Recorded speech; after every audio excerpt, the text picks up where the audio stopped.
my 4 biggest KDP mistakes and what I've learned.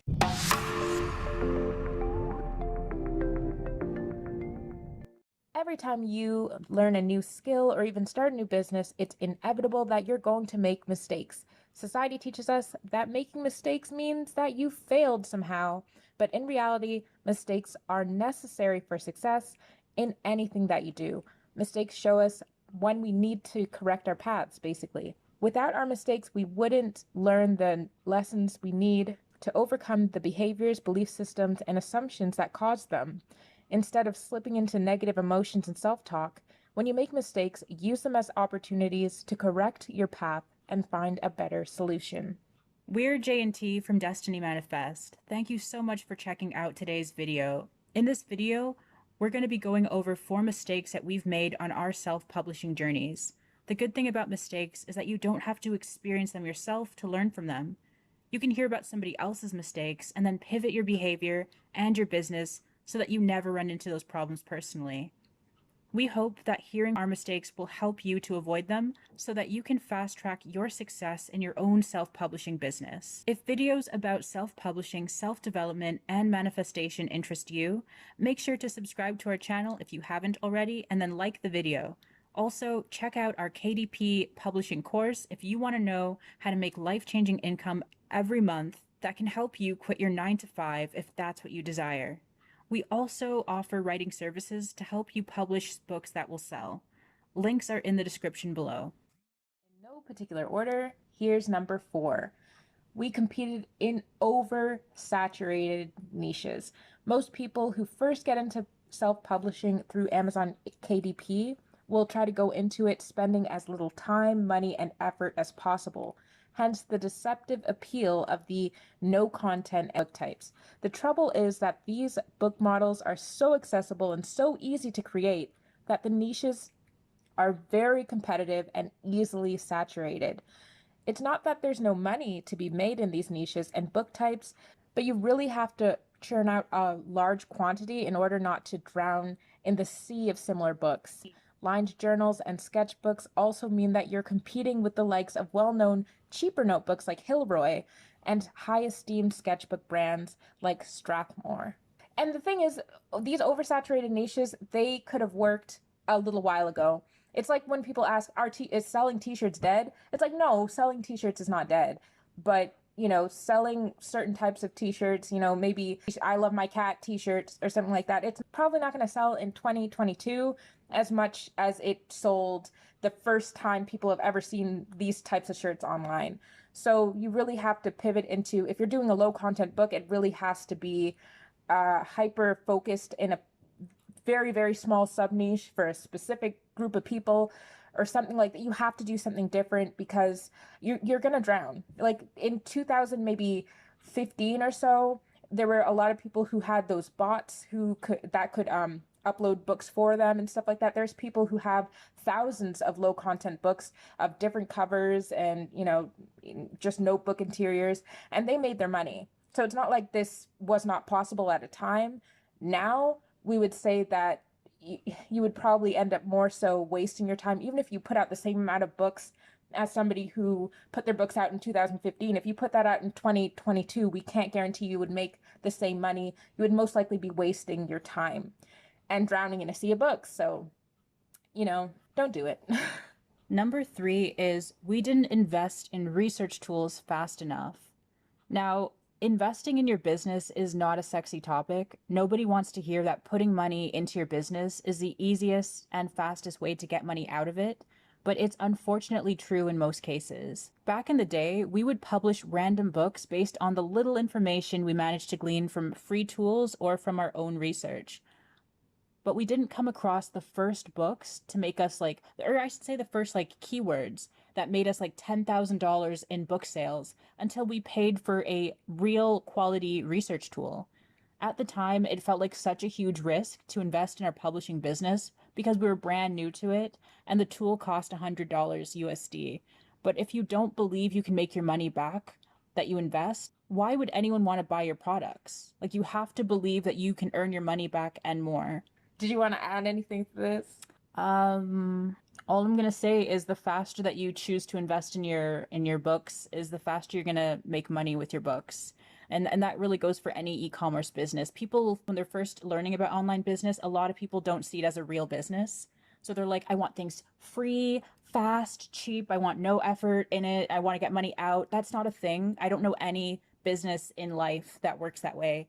If you don't like, your business is gonna do as well for you as the effort that you put into it. If you don't believe in it, if you're not really all in, you're not going to see results. Like, That's so true. it's unfortunate, but yeah. And man, we're going to make a video about like I don't mean to shade anyone, and I'm going to try not to even specify any YouTubers at all or anything, but there are a lot of big YouTubers with big channels about finance and, oh, here's 5 easy, ways to make money online. Here's this cool new super, profitable way to make money with books. All you have to do is just churn out like a couple of line journals and boom, you're making 5,000 a month. That's not a thing. It's not that simple. If it was that simple, everyone would do it. They'd do it. They wouldn't be doing YouTube videos instead. Like, I'm sorry. Oh, yeah, we'll save it for that video We because will. there's so much to be said. It's just the hypocrisy is hilarious. It really is. So I agree with everything you said. Moving along. Number 2, too few books published. Simply put, if you don't publish books, you won't make any money. We never reached our full potential with Amazon KDP in our first few years on the platform because we had our hands in too many businesses, both online and off.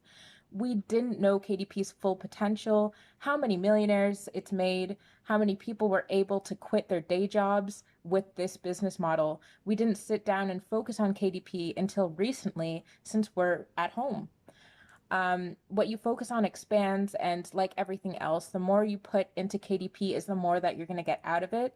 So if you're doing KDP as a business model, really get into it. Publish books. That said, don't flood the platform with bad books. Just publish as many good quality books as you can, and you're bound to see results. I think enough said. Enough said. Yeah. Yeah. Number 1, not running ads soon enough. I think we've mentioned this on the channel before, but that's how important it is. We're just going to keep repeating it. As entrepreneurs, our strengths, personally, like T and I, our strengths have always been with discovering untapped markets, discovering our ideal audiences, finding great niches and doing good keyword research, and also creating products that our target audiences like.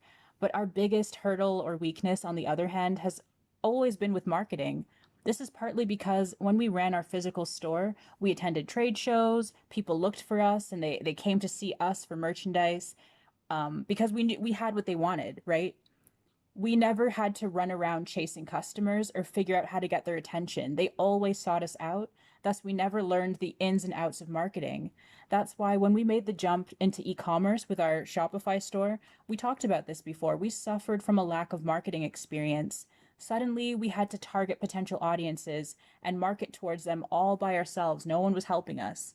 We knew nothing about email list building nor running ads. We were overwhelmed and kind of intimidated by the thought of marketing, to be honest. So when we started our KDP journeys, we paid like no attention to KDP ads for a long time. We were just happy for the book sales that we were able to make each month by leveraging Amazon's organic traffic. And that was a lot of money at the time, so we were just happy.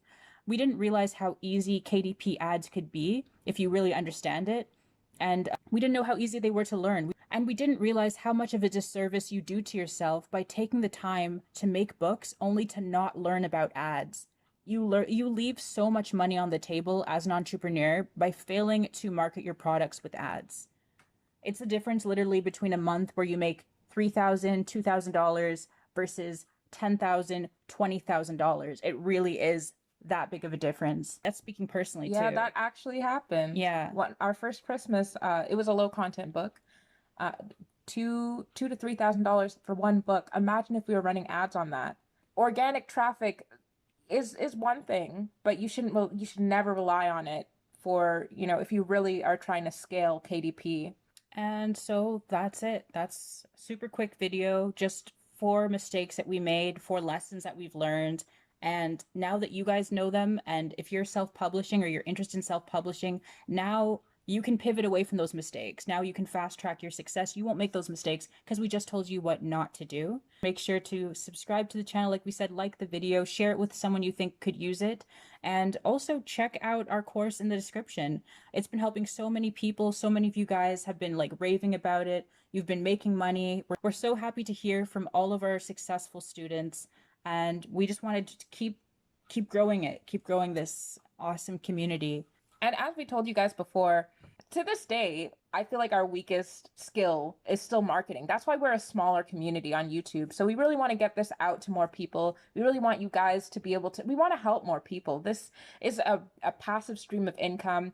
It doesn't mean that you don't work, but it's a great way to supplement bills or to even create enough money to be able to pay your living expenses monthly. So we really want to get this out there, really share this with whoever needs it. As we said before, subscribe to the channel. We want to make more videos for you guys like this. It's just that we have so much other stuff going on that sometimes we can't get here all the time. But, you know, it will really pay off if we have more people, you know, coming to the channel, if we know that we're helping more and more people and help this community grow. Definitely. So, well put. We'll see you guys in the next one, and thanks for watching.